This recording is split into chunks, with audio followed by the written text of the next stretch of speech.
Hello students, welcome to VPRC in online classes. How are you all? I hope that you are all well. जैसा कि बच्चे जानते हैं, आज आपकी ऑनलाइन क्लास 2022 जनवरी की पहले दिन।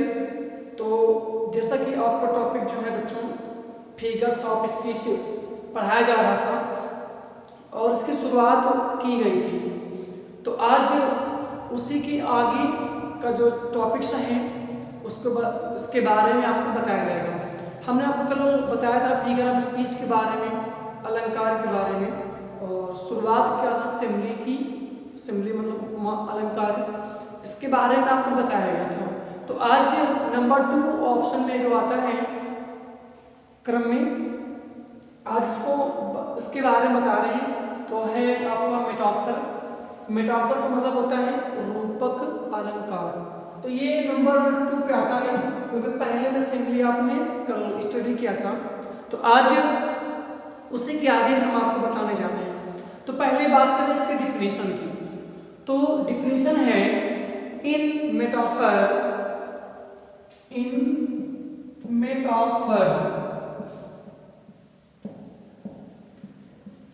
the things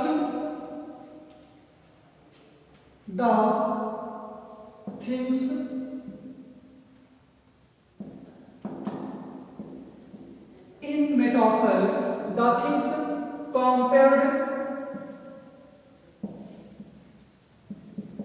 are treated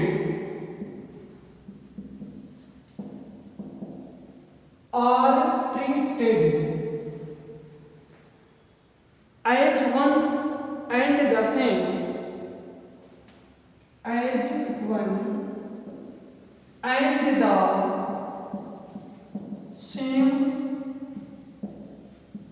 and the same,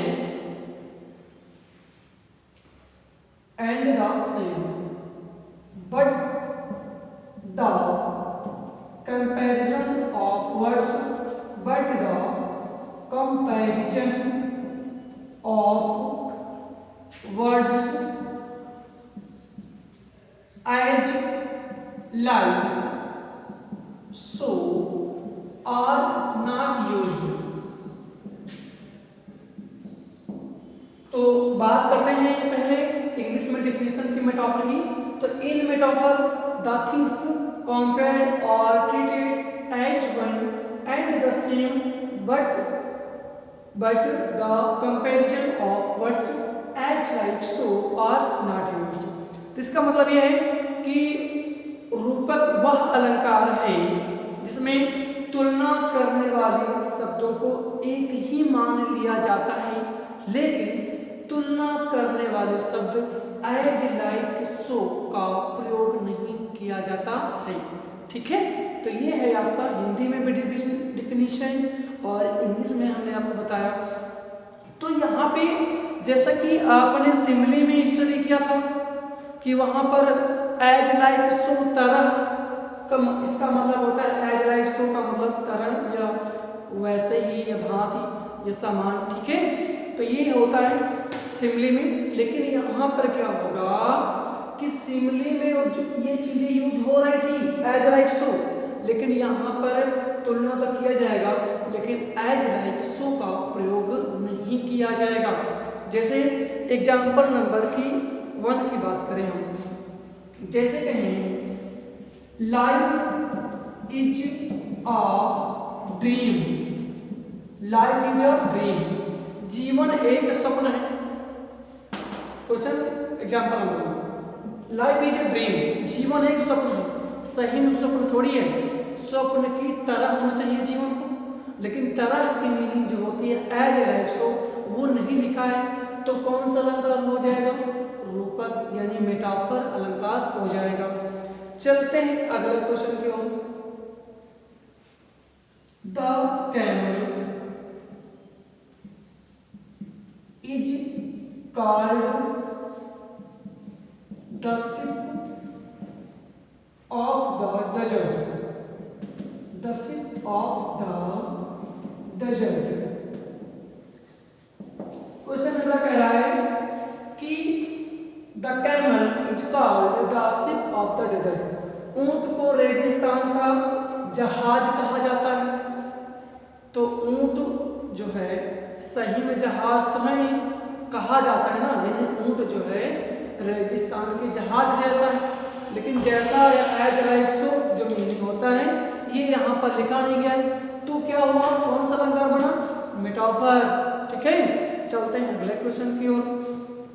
जैसे कहेंगे life is not a bed of roses, life is not a bed of roses, जीवन फूलों की सेज की तरह नहीं है, जीवन फूलों के सेज जैसे नहीं है। तो जैसे भी मीनिंग होता है एज लाइक सो, यहाँ पे है नहीं, तो कौन सा अलंकार बना, मेटाफर। तो life is not a bed of roses, जीवन फूलों के सेज जैसे नहीं है, जैसा कि मीनिंग जो होता है एज लाइक सो, ये लिखा नहीं गया है, तो कौन सा अलंकार बना, मेटाफर। एक और एग्जांपल की बात कर लेते हैं। जैसे कहें क्वेश्चन नंबर 4 दे दिया हमने, जिसे लिखा है Kalidas is the Shakespeare of India. Kalidas is Shakespeare of India.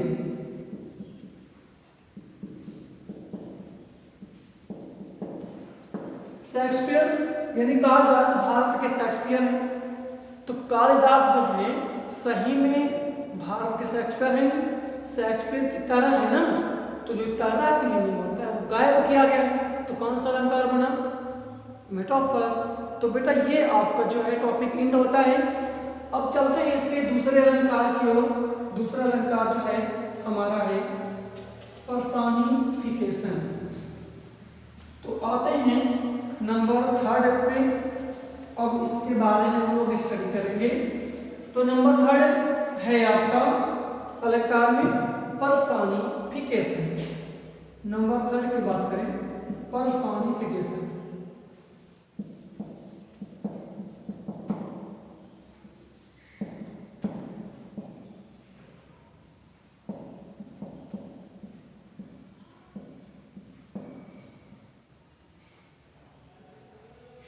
तो नंबर 3 है पर्सोनिफिकेशन यानी मानवीकरण अलंकार। तो यहाँ पे अब इसके बारे में हम लोग जाने पहले डेफिनेशन, मानवीकरण अलंकार क्या है। तो इन यानी personification each of, personification is a figure of speech, figure of speech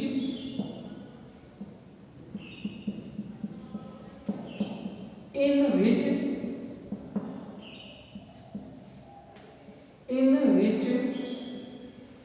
personification is of figures of speech in which lifeless objects, lifeless objects, lifeless objects, ideas, lifeless objects, abstract ideas, abstract ideas and thoughts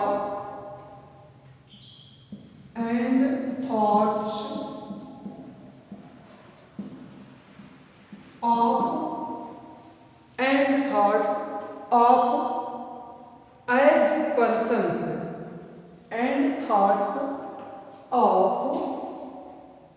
as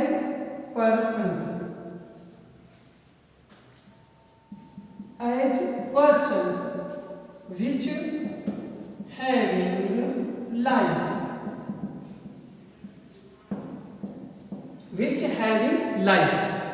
तो personification is a figures of speech in which lifeless objects, abstract ideas and thoughts of as persons which having a life. तो मानवीकरण अलंकार वह है जिसमें निर्जीव वस्तुओं तथा भावों को सजीव मानकर एक व्यक्ति के रूप में वर्णन किया जाता है तो वह पर्सोनिफिकेशन यानी मानवीकरण अलंकार कहलाता है। तो यहाँ पे ध्यान रखने वाली बात यह है कि शुरुआत में देखना होगा कि अगर नॉन लिविंग थिंग्स हैं या एब्स्ट्रैक्ट आइडियाज हैं या थॉट्स हैं, ये मिलते हैं तो अभी समझ लेना कि पर्सोनिफिकेशन फिगर ऑफ स्पीच होगा, अदरवाइज नहीं होगा। ये जो फिगर ऑफ स्पीच है पर्सोनिफिकेशन, इसको आपको बहुत ही केयरफुल होकर के समझना होगा, क्योंकि लोग एग्जाम्पल में जो है कंफ्यूज होते हैं, तो इसलिए आते हैं पर्सोनिफिकेशन के बारे में फिर से एक बार रिवाइज करें। तो मानवीकरण अलंकार वह है जिसमें निर्जीव वस्तु और अमूर्त विचारों को सजीव व्यक्तियों के रूप में मान करके प्रस्तुत किया जाता है, तो वह हमारा जो है फिगर्स ऑफ स्पीच यानी मानवीकरण अलंकार कहलाता है। तो चलते हैं पहला एग्जाम्पल की ओर। पहला एग्जाम्पल जैसे कहें, लिखा है जैसे कि love is blind, love is blind लिखा है, लव इज ब्लाइंड, प्यार अंधा होता है। तो लव कौन सा नाउन है? एब्स्ट्रैक्ट नाउन है ना, दिखाई नहीं पड़ता है, हम छू भी नहीं सकते हैं, सिर्फ हम महसूस करते हैं ना कि लव, तो क्या है, कौन सा नाउन हुआ जा करके फिगर्स ऑफ स्पीच में। तो ये हमारा जो लव है एब्स्ट्रैक्ट नाउन बना, तो एब्स्ट्रैक्ट नाउन है अमूर्त विचार के अंतर्गत आएगा, तो कौन सा अलंकार हो जाएगा? पर्सोनिफिकेशन। अगली बात करें, जैसे कहें कि experience is the best teacher, experience is the best teacher, experience is the best teacher, यानी अनुभव सबसे अच्छा अध्यापक होता है। एक्सपीरियंस जो है ये दिखाई तो पड़ता नहीं, सिर्फ हम महसूस करते हैं कि एक्सपीरियंस है, तो एब्स्ट्रैक्ट नाउन के अंतर्गत आएगा, अमूर्त विचारों के अंतर्गत आएगा, तो ये हमारा बनेगा पर्सोनिफिकेशन फिगर ऑफ स्पीच।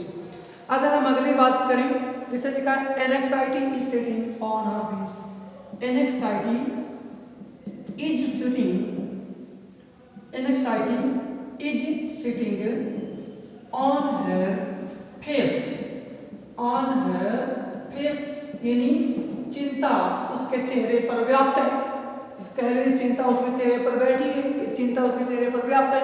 तो चिंता कंसर्न से बोलते, दिखाई तो पड़ते नहीं कि नहीं तुम्हारे चेहरे पर चिंता मौजूद है, देख ले हैं, यानी तुम्हारे भावों को देख करके हम प्रकट कर सकते हैं कि तुम दुखी हो या हैप्पी हो।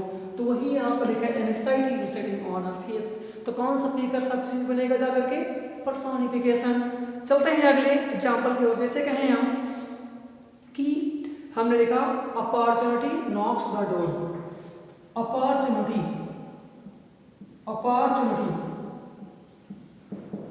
Opportunity knocks, knocks the door but at once, भाग्य एक बार दरवाजा जरूर खटखटाता है। तो जो अपॉर्चुनिटी है, अवसर, मौका, ये तो दिखाई पड़ता नहीं कि दिखाई पड़ रहा कि आएगा भी, खटखटाएगा, हम समझ जाएंगे। तो ये सिर्फ कैसा है, हम महसूस करते हैं कि ये भाग्य आया और दरवाजा खटखटाया एक बार, तो ये एब्स्ट्रैक्ट नाउन के अंतर्गत आएगा। तो जो दिखाई न पड़े, महसूस करो, सिर्फ सजीव मान करके प्रस्तुत कर रही हूँ, प्रेजेंट कर दें, तो कौन सा बनेगा? फिगर ऑफ स्पीच पर्सोनिफिकेशन के अंतर्गत आएगा। तो ये भी आपका जो एग्जाम्पल्स में है, ये टॉपिक जो है इंडिकेट करते हैं।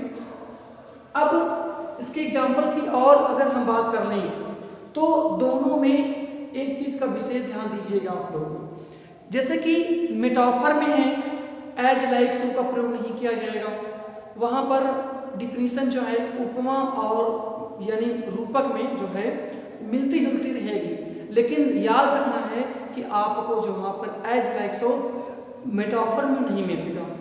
अगर हम बात करें पर्सोनिफिकेशन अलंकार की, तो यहाँ पर जो है निर्जीव वस्तुओं तथा भावों को सजीव मान करके एक व्यक्ति के रूप में वर्णन किया जाएगा, तो वही हमारा पर्सनिफिकेशन होगा अलंकार। ठीक है, इसके बहुत सारे जो आपके पीडीएफ भी है हम आपको पहुंचा देंगे, आपको फेयर कॉपी में नोट करना है।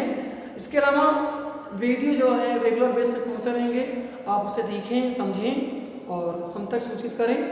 आज का टॉपिक जो है जो फिगर्स ऑफ स्पीच में है, तीसरे तक हम स्टेप में पहुंच गए हैं, यानी सिमिली भी हो गया है और मेटाफर, उसके बाद पर्सनिफिकेशन, यहाँ तक हम लोग जो है वीडियोज को पहुंचा चुके हैं। फिर मिलते हैं एक नए वीडियोज में इसी टॉपिक के अगले बेस के साथ में आपको। तब तक के लिए ओके, सी यू लेटर।